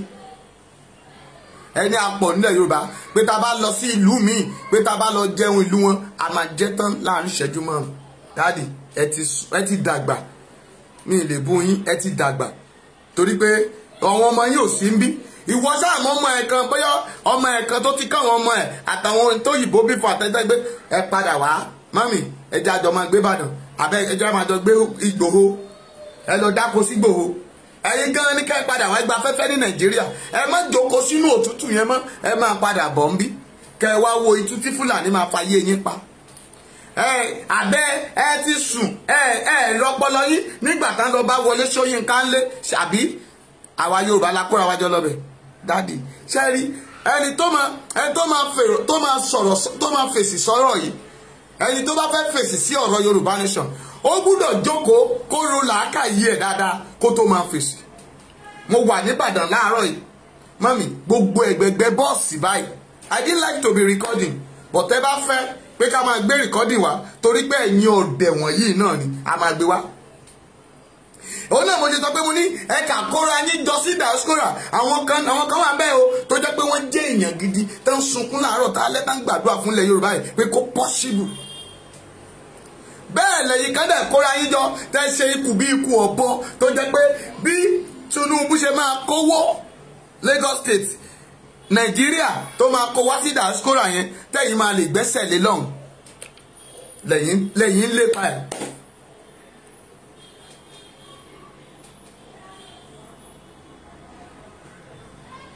torí pé wọ́n ti jẹ̀jẹ̀kújẹ nì kì í ṣe pé wọ́n ń sùn wọ́n làákàyè wọ́n ti sún sẹ́yìn ẹ mà pé téèyàn bá ti pẹ́ nínú ẹ̀yìn yìí wọ́n ti ẹ̀ ń bá àmú ọpọlọ wọn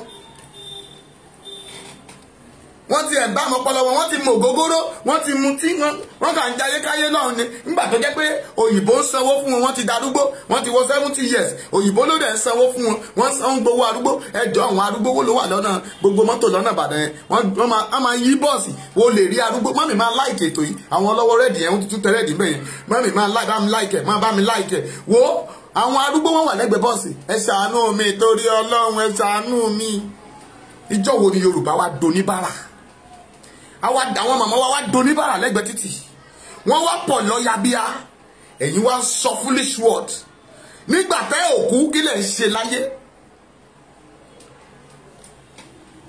ṣé bí Nàìjíríà ṣe wà Nàìjíríà ní 60 years ago báyìí ń ṣe kàwé lélẹ̀ àtìgbà yẹn àwọn Barrister àtàwọn tó ń kọrin gbà yẹn táwọn dẹ̀ ti ń pariwo bọ̀ irú Sani Adé náà tó ń kọ́ rádaràda tó jólúwo ló lọ ń kọrin fúnlẹ̀ ní ọjọ́ mẹ́ta yìí Sani Adé for the man matter ó gbàgbé ìgbà tí mo sọ fún yín pé ó kọrin kan ìlú yìí ti gbogbo wa ni kó máa gbọ́dọ̀ bàjẹ́ kò síbi mìíràn tí a lè lọ àjò lè dàbí ilé ẹ jẹ́ ká sowọ́pọ̀ ká fi mọ̀ ṣọ̀kan gbé kémi gbé ìgbà yẹn láti ń pariwo restructuring but now kí la fẹ́ restruct mọ́mì gbogbo kòkó wa ni mọ́ láti jẹ gbogbo kòkó wa ò sí nǹkan kan kòkó mọ́ oko kòkó mélòó ló wà nílẹ̀ Yorùbá lẹ́nu dáàdì máa dáhùn o oko obì lọ sí ilẹ̀ Ìjẹ̀bú kò sóbì mọ́ ṣebí obì wa làwọn mọ́là yìí ń rà lọ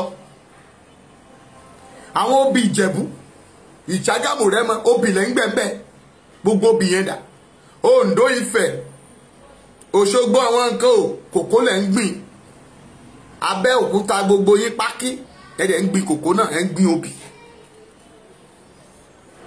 ṣùgbọ́n lẹ́nìí kí lẹ̀ ń gbìn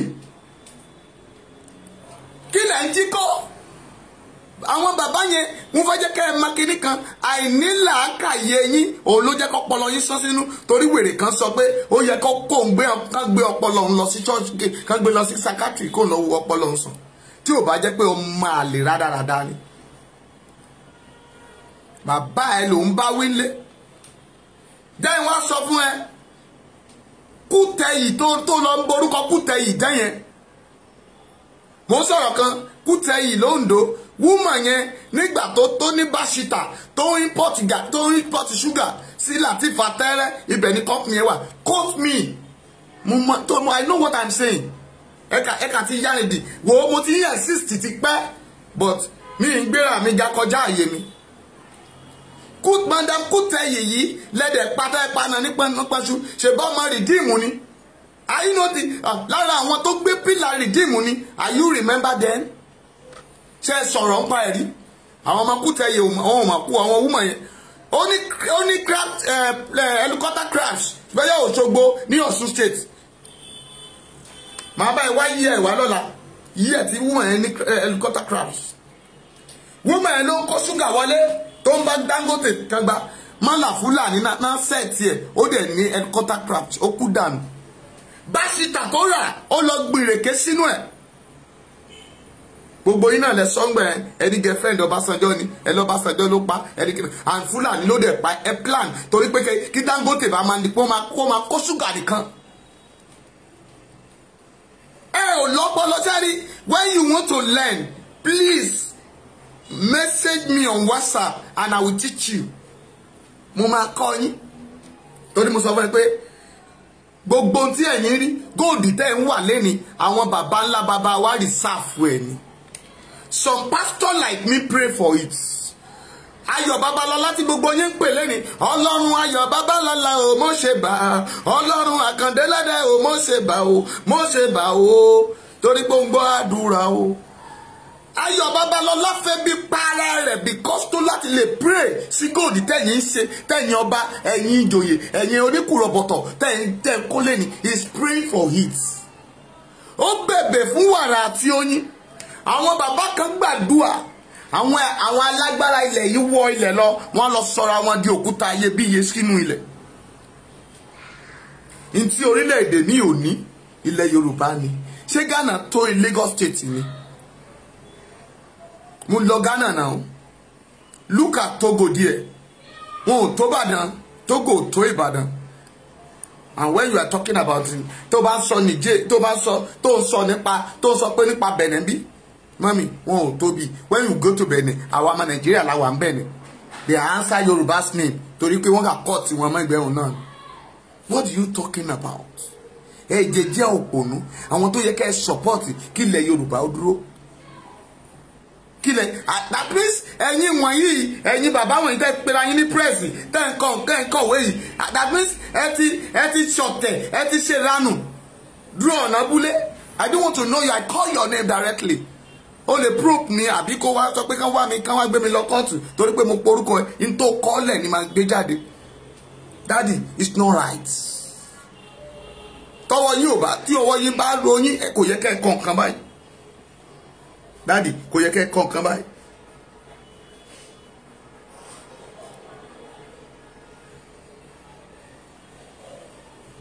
Only I write to your leader of Yoruba nation to warn you to be careful so that you don't make some fatal error. Kí ni fatal error tí a ń ṣe? That is it. As I said, bá sọ̀rọ̀, I want analysis. Ṣé bí press ni analysis here. Àbí bá lè ṣe sọ lóyìnbó ẹ wá ìtọ́kù sí. Analyze here. Thank you ma. Ọmọ mi ti sọ fún mi bí ó ní wọ́n máa sọ pé analyze here ni. Tí mi bá tiẹ̀ kàwé àwọn ọmọ mi kàwé wọ́n á máa sọ fún mi. Torí àwọn òpònú ayírádà kan wọ́n ní wọn ò kàwé. Jésù kàwé ni. Dáhùn. Àwọn òyìnbó tẹ́lẹ̀ lọ ń báyìí tẹ́ ń kàwé nílùú wọn yìí. Dá mi lóhùn àwọn òyìnbó tẹ́lẹ̀ lọ ń báyìí. Èdè wọn ni wọ́n fi sọ̀rọ̀. Ẹ wá dé kó dèrè. Ẹ dé kó dèrè. Ẹ dé lu òyìnbó dèrè. Tútútútú ẹlòmí a máa sọ̀rọ̀ bí ẹni tí ò kì í yàgbẹ́. Irọ́ náà dẹ̀ ni. Fùfú àti láfún ẹ̀bà àti gàrí ọbẹ̀ dúdú ló jẹ kó tó kúrò Nàìjíríà ń bí. They are fatter. They are do this. They don't know what to do. Wọn kì í níṣẹ́. They go na do tatatata. Yes. Ọpọlọ yìí ti yí sẹ́yìn. Ẹ ti sùn. That is why Tinubu tó ń rúùlù yìí. Wèrè yẹn náà sọ̀rọ̀ lọ́jọ́ yẹn. Ọmọ òun máa ń fa gbùrù. Òun máa ń fa wàhálà. Ẹ máa gbọ́ mata. Ẹ máa gbọ́ dìdìrìn. Ìwọ́n ń fa gbùrù. Òun ò lè wá Nàìjíríà because I know why I come to Nigeria that will arrest me. That will arrest you because fraud ló ṣe orí olórí ló fi kúrò Nàìjíríà. Àwa ò ṣe fraud. Mo máa sọ fún yín. Mi ìjọwọ́ gbé bàbá mi ò jọwọ́ gbé tẹ bá bèrè family mi ra ò dáa. A ṣe fraud rí níran wa. A jí nǹkan rí a ò kì í ṣolè. Àgbàbẹ̀tẹ́lẹ̀ gbogbo àwọn táyà ń jọba lé lórí tó ń ṣe baálẹ̀ lé lórí tó ń jọba lé lórí. Sir, we stand our feet. A ò kì í jẹ̀jẹ̀kújẹ. Yes, Daddy Emmanuel is an enemy of progress. Enemy of progress ni wọ́n. Ẹ má jẹ́ kí distraction wọn wọ̀nyí. Ní tí mo fi mú jáde ni pé ẹ má jẹ́ kó deceive yín. Mọ́mí àwọn bàbá tán ṣe náà ń tán fọkàn àti àyàfẹ́. How much do you want to pay? How much do you pay for Yoruba nation to make it stand? Ẹ má wo àwọn owó yìí. Ẹ má bá àwọn dìdìrì tán sọ pé àwọn kan ṣoògùn wọ́n fi ń gbowó lọ́wọ́ èèyàn. It's not by force. If they told you should bring money to assist Yoruba nation that bóyá wọ́n tẹ poster, I really thank God wọn ò gbowó lọ́wọ́ àwọn èèyàn nígbà tó yá lọ́wọ́ kí lẹ pé ọ̀rọ̀ pọ̀ eré àbí kí lẹ máa ń pè bàbá yẹn àròpọ̀ eré kọ́lọ́run bá mi dẹ́mi bàbá yẹn sí kò ní kú fọ́tayọ̀, ayé ò ní pa lẹ́kún, kò ní sọnù lórúkọ Jésù. Kò never gbowó. When he brought one man, the man now said, gbowó lọ́wọ́ èèyàn, but ìwé tó bá fẹ́ assist wa ṣe poster, ẹ lè ṣe poster, ẹ lè ṣe tíkẹ́ẹ̀tì, ẹ pín fún àwọn èèyàn tó fẹ́ lọ. The only thing tó bá dẹ̀ jówó lẹ fẹ́ mú wá láti lè bóyá àwọn tán lọ pín poster wọ́n fẹ́ mu gàrí mọ́mì. They are struggling in Nigeria here because you are seeing opportunity. O ti bímọ sí ilé òyìnbó, o ti rí gbogbo nǹkan. Inú yín dẹ̀rẹ̀ olórí burúkú ni yín. Ìlú òyìnbó tẹ wà ẹ́ fraud lẹ́ ṣe bẹ̀. Àwọn ọmọ ọlọ́mọ lẹ́ ń dó tẹ́ fi ń ṣoògùn owó. Come down here. Ẹ wá bá wa sọ. Ẹni tó máa bá wa sọ̀rọ̀ yìí o, ajẹ́ni tó ní sẹ́ǹsì tó lórí pé. Ajẹ́ni tó ní sẹ́ǹsì tó rí rẹ̀ pé. Òun ló lè bá mi sọ. Ẹni tó ní sẹ́ǹsì. Mọ́mì, ẹja gbélé kátúṣà. I know what I'm saying. Mo sọ kíní kan torí ọ̀rọ̀ òṣèlú ilẹ̀ Israeli, ilẹ̀ Jerusalem lákòókò náà. Òun la ṣe bẹ́ orí Jòhánù oníbàntísí. Ìgbà tán mú bó ń pariwo, ọba béèrè ọ̀dẹ̀ bẹ́ orí ẹ̀. Nothing. Jésù wà láàyè, kò sí tó ṣẹlẹ̀. Àmọ̀yàn pásítọ̀, tẹ́ bá mú mi, tẹ́ bá pa mí, ṣé lẹ́yìn ẹ̀yẹ wòlíì mi ò jáde ni? Wòlíì mi jáde, síbẹ̀síbẹ̀ ẹ ò lè pa mí. Torí pé Ọlọ́run májẹ̀mú ni.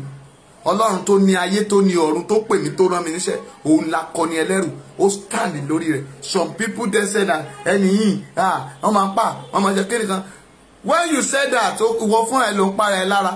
Mo ti sọ fún ẹ, tó o bá lè gbàdúrà fún mi, fi mí lẹ̀, mami, pray for yourself. Jesus say pray for yourself. Nígbà tó yá, ó ní ẹ máa gbàdúrà fún mi. Lálákọ̀ọ́kọ́, wọn ò dáhùn, wọ́n ń sùn. Ó ní ẹ máa gbàdúrà fún mi, wọn ò dáhùn. Nígbà tó débẹ̀ lẹ́ẹ̀kẹta, ó ní ẹ máa sùn. When we are talking about Yorùbá nation, táyì ní olórí burúkú bá ní kò ṣeé ṣe mami, mélòó lọmọ mi fẹ́ jẹ? Let me give you a good news to you. Some people irú ìrìnàjò tá à ń bá lọ yìí nínú àwọn kan kóra wọn jẹ pé ẹ wo àwọn èèyàn tí wọ́n ń pe ara wọn ní Yorùbá nation yìí wọ́n they are no serious. Ẹ sà àwọn wò pé kẹ́ ẹ máa bọ̀ ní abroad. They can do and do with my family pé ká máa bọ̀. Mo ní never, I'm not going anywhere. And I'm going, it's not yet. Torí pé mi ò lè sá fún yín for now. Mi torí tí mo fẹ́ dàgbà tí mo fẹ́ jẹ. Àríntẹ́ngọ̀ gbogbo èèyàn ló wà ń bí. Ju pé ẹran ètò yìí lọ́wọ́. Àìmọye àwọn èèyàn ṣé mọ́tò yín tẹ́ fẹ́ gbé fún mi yẹn. Àìmọye tí tó wà lórí ìkànnì yìí tá a ṣe sọ̀rọ̀ yìí tí mo lè pè tó lè ra mọ́tò 12 fún mi. But inú wọn ò dùn. They are not happy because of ìṣẹ̀lẹ̀ tó ń ṣẹlẹ̀ ní ayé yìí. Mami, ṣé ẹ ní woman feeling lára ni? Tẹ́ ẹ bá ní woman feeling lára, ẹ dẹ̀ ra bíléèdì àbí ọ̀bẹ ní ṣé wọ́n ta bíléèdì ní London yẹn ni? Àbá ẹ dákun ará Canada, ará America, ará US, gbogbo diaspora, ẹ jọ ṣé wọ́n ta bíléèdì ni? Comfort Williams wà láàánú gbà. Ẹjọ́ ṣé wọ́n ta bíléèdì ni?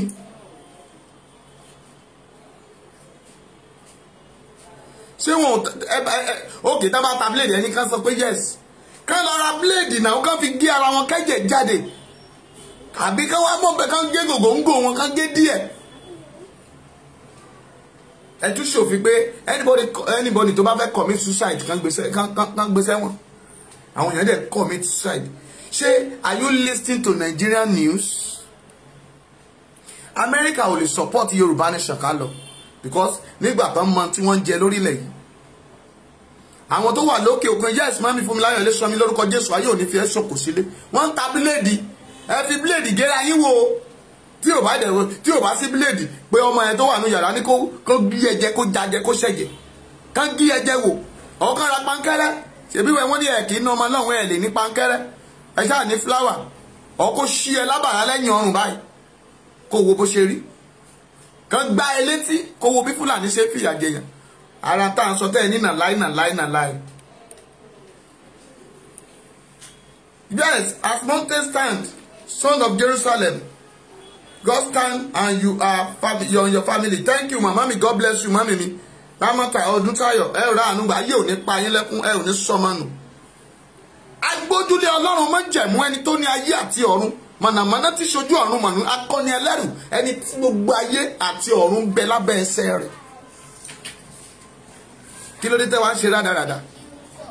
irú ẹ bàbá Adégbulé àbí kí náà pé ọ̀nà gbulé ẹ wo irú bàbá yẹn kó máa sọ rádaràda lẹ́nu ọ̀nà gbulé kó máa sọ rádaràda irú àwọn bàbá tó yẹ pé kó jẹ pé àwọn náà máa nawọ́ sókè ẹ máa ṣekú bí ikú ọ̀bọ ẹ kóra yín jọ ẹ máa mú gógóró ní outside ẹ wo tútù bó ṣe fẹ́ lù yín pa lọ́hùn ẹ wo bó tútù ṣe mọ́ wọn yàn àìmọye àwọn mọ̀mọ́ tán wà lókè òkun tó jẹ́ pé tó tútù yẹn bá ti bẹ̀rẹ̀ wọ́n máa ń padà wá sílé sí Nàìjíríà láti wá tọ́jú ara wọn tí tó tútù bá ti lọ wọ́n á padà lọ wọ́n á tún lọ ṣiṣẹ́ wọn nígbà tí Nàìjíríà ò dáa wọ́n wà nílùú yẹn nísìn wọn ò lè wálé ṣé ara yín ni àbí ara tútù ẹ gbogbo yín dẹ̀ sùn ẹ jẹ́ ń korí síbì kan náà ẹ ní ká má kúrò ìlú tẹ́ kúrò kò fara rọ ìlú tẹ́ kúrò kò ṣe kíni kò fara rọ a máa wọnú mọ́tò mọ́mì láti Bágà sí Ìbàdàn 1,500 àwa mẹ́rin wọ́n máa fún wa 10 báyìí but you have car where you are living there you have successful many things tó ń jẹ ẹ wo gba lockdown yín bí báyìí ebi pa ẹlòmíì lọ́wọ́ àwọn pásítọ̀ yẹn ọrùn wọn gùn bí ìbọn mọ́mì àìmáyé ẹyin nínú yín tọ́lọ́run bò láṣìírí kọ́lẹ̀ ń pín tútú 2,000 naira fáwọn èèyàn Nàìjíríà ń bí báyìí kẹ máa wà lórí social media kẹ pín 2,000 ẹ wo àwọn oúnjẹ tán yẹ kán kó fún wa ẹ wo àwọn wèrè olórí burúkú yẹn wọ́n lọ kó oúnjẹ yẹn pamọ́ ṣebí gbogbo yín náà lẹ rí kí ló wá dé tẹ wá sùn tẹ kọrí síbì kan náà kí lẹ fẹ́ gbà nínú ọ̀tẹ̀ èṣù ṣe wá yá yín lò èṣù ṣe yá ìpín yín lò ẹ ṣe jẹ́ ẹni bí ẹni ìkọ̀sílẹ̀ ṣé ilé yín nìkan náà ní kó lówó láyé ni ẹ ṣe jẹ́ wèrè náà tí ọ̀rọ̀ ilẹ̀ yóò ká yín lára please look at all àwọn obìnrin wa ẹ wo Arab country ẹ wo ìyà tí wọ́n ń jẹ lórílẹ̀ yẹn tóyìnbó tí Arab bá yàgbẹ́ ta ni ó jẹ́ Arab ó ka Bíbélì ni ìran Ágáì ni wọ́n ìgbà tí tàbí Isaac alẹ́ Ágáì kókó máa lọ gbà tó fẹ́ kú Ọlọ́run dá omi kan pé kó má kú nínú desert oòrùn tó ràn ń bẹ̀ yẹn ò yí sí ibẹ̀ yẹn á máa gbóná lọ Oman lọ gbogbo oríṣiríṣi àná àwọn ẹni wọ̀nyí wọ́n dẹ̀ wà ń bẹ̀ yẹn wọ́n ń sọ́fà ẹlòmíì máa yàgbẹ́ pùú sínú toilet our stand up hello come on flush it for me láì jẹ́ pọ́n gé lọ́wọ́ àwọn obìnrin yẹn á dẹ̀ tó lọ flush yẹ ìgbẹ́ onígbẹ́ ṣé tó bá rọ́mọ ọ̀dọ́ irú yẹn ṣe Nàìjíríà tẹ́lẹ̀ ń sanwó gidi fún wọn mọ́mì ṣé wọn ò ní ṣe ni ẹlòmíì a máa ṣiṣẹ́ fún ọkọ àtìyàwó ìyàwó gan á tún jáde lọ ọkọ yẹn á tún fipá mu á tún bá sùn bẹ̀ kì í ṣe ti bí ìbàyí nìkan ẹ wá sọ pé kí Nàìjíríà má jagun mọ́mì ó pẹ́ kí gbogbo Nàìjíríà tó parẹ́ ká parẹ́ lẹ́ẹ̀kan náà ẹ pé mo sọ ká kú kí gbogbo wa kú lẹ́ẹ̀kan náà Bíbélì ní ó ní inú mi bàjẹ́ Ọlọ́run ló sọ bẹ́ẹ̀ pé mo dẹ́ ènìyàn àwọn èèyàn bíi tiyín náà ni àwọn ìka èèyàn bíi tiyín náà ni Rahman Balógun ẹ̀rọ ànúgbà ẹ ò ní sọnù lórí àkàbà ṣùgbọ́n torí pé tẹ bá wo ìrìn àjò tí ó tá à ń gbé torí what is the benefit kí ni benefit ìrìn àjò tá a rìn láti 1949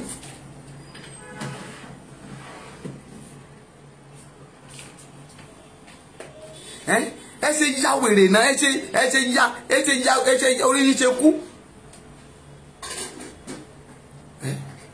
ẹ lọ wo show yẹn láti bẹ̀rẹ̀ ẹ ọba ń wọ ohun ọlọ́ni ẹ kà ń ṣe 419 ẹ mọ àwọn ọba wà lórí social media wọ́n ti mọ àwọn ìran kan tó lówó a máa toast yín ẹ̀yin obìnrin gan tẹ́ gọ̀ ẹ̀hún náà ní dìdìrín òpònú táwọn ẹ̀ ti lọ lórí ẹ̀yìn tó wá ń sọ pé Sunday Igboho ló ń tọkàn fún wa Sunday Igboho ló ń tẹkàn fún wa táwọn ń gbọ́wọ́ láwa ọyán can you imagine mami máa tẹ lọ́ọ̀fù yẹn jàre ẹ̀yin tẹ́ ẹ̀ lọ́ ń wò wọ́n ní òpònú ayíràdà ibi tó yẹ kẹ́ ẹ kọrí sí ẹ̀ kọrí síbẹ̀ Sunday Igboho ló ń tògùn fáwọn pásítọ̀ Sunday Igboho ló ń tògùn fáwọn pásítọ̀ ló jẹ́ káwọn pásítọ̀ mọ̀nyí dì táàfù kí mọ́tò tògùn kó pẹ́ Sunday tòtò ẹ dáradára. That is radarada now. That is radarada. Ẹ jẹ́ pọ́ǹpọ̀ Mami, èyí tó bá ṣe blogger when it is time for your country, mami, stand up. Ó ṣe mọ́ àwọn òyìnbó tó bá lọ play ball tó bá jẹ́ pé wọ́n fẹ́ gbòmìnira wọ́n á ṣe kí ni, they raise the banner anywhere they are going, they are raise the banner. Tí ò bá jẹ́ ọpẹ́lọpẹ́ ESAS, mo believe pé àwọn èèyàn á ti máa rẹ́ èèyàn wọ́n á dẹ̀ máa sọ ẹran ẹ̀sẹ̀ nu ní Nàìjíríà nígbà. Ọlọ́pàá ti máa pààyàn wọ́n á ti máa rẹ́ ẹran ẹ̀sẹ̀ nu ní Nàìjíríà.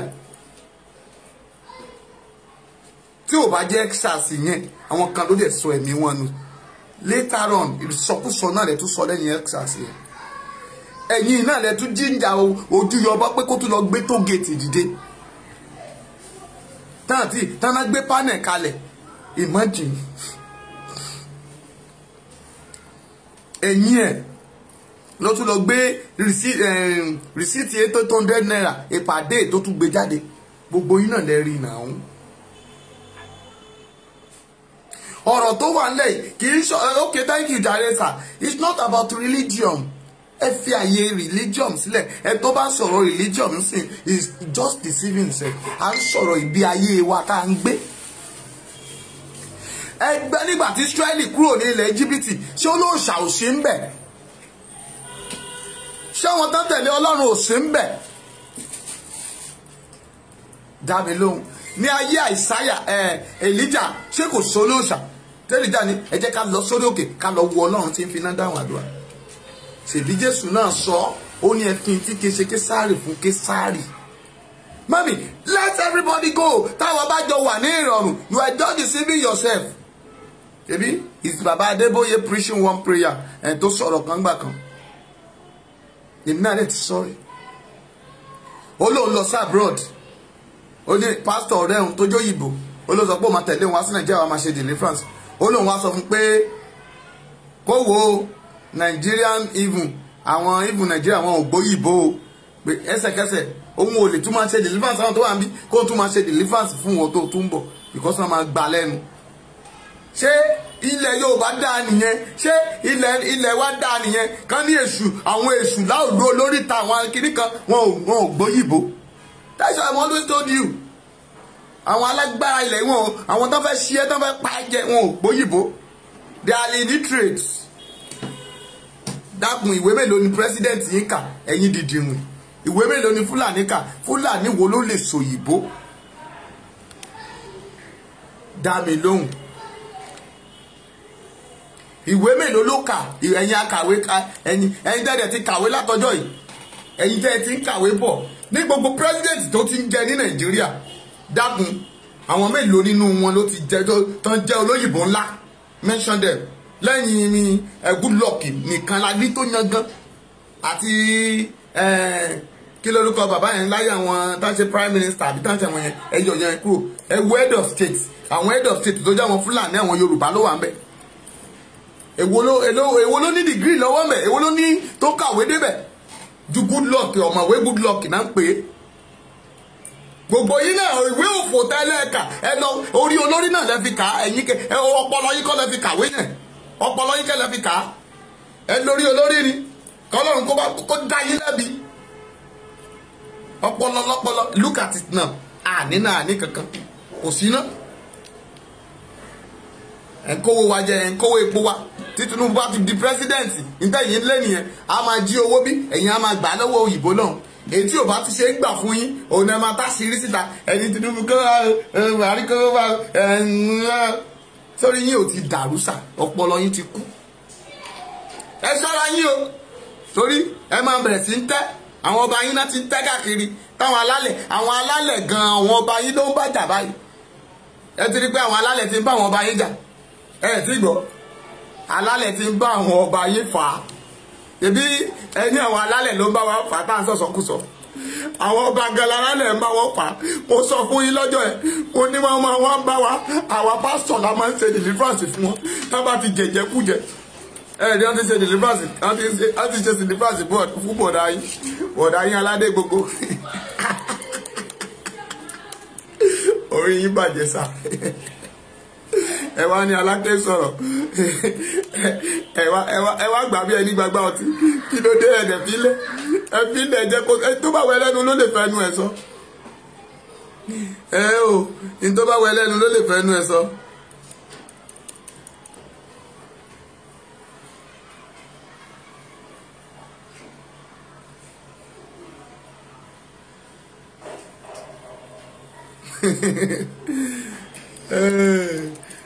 ẹ má máa tara yín jẹ o. Buhari can speak good English. Níbo ló ti lè sọ? Buhari lè sọ òyìnbó. Audio Buhari. Ẹ wo mọ́mí ẹ dáàdi ẹ jẹ́ ká máa lọ, ilẹ̀ ti ṣú. Ẹ ká fọpẹ́ fún Ọlọ́run, àníyàn Èdùmàrè, ọba tó ní ayé tó ní òkè. Mọ́mí bàbá Ọlọ́run ò ní pa yín lẹ́kún, ẹ ò ní sọnù. Nọ́mbà náà rèé fún WhatsApp, o lè pè mí. Bóyá o fẹ́ dá sí ètò yìí, o fẹ́ ran ètò yìí lọ́wọ́, àbí o fẹ́ ká gbàdúrà fún ẹ fún ìdí kan sí ìdí kejì. Ó yẹ o fẹ́ jẹ́ ká gbàdúrà fún ẹ, àbí àlá rẹ ò yé ọ, o fẹ́ jẹ́ ká gbé àwọn oníyànjú lé lórí, àbí ó ní ọ̀rọ̀ yànjú tó fẹ́ gbà wá lórí ètò yìí, you free to call us with this number tí mo fẹ́ send sísá 082 5745 5803. Mọ́mí pè wá, àwọn náà la máa gbé, a ò bẹ̀rù ẹnikẹ́ni. Mọ́mí nọ́mbà yẹn náà nìyẹn.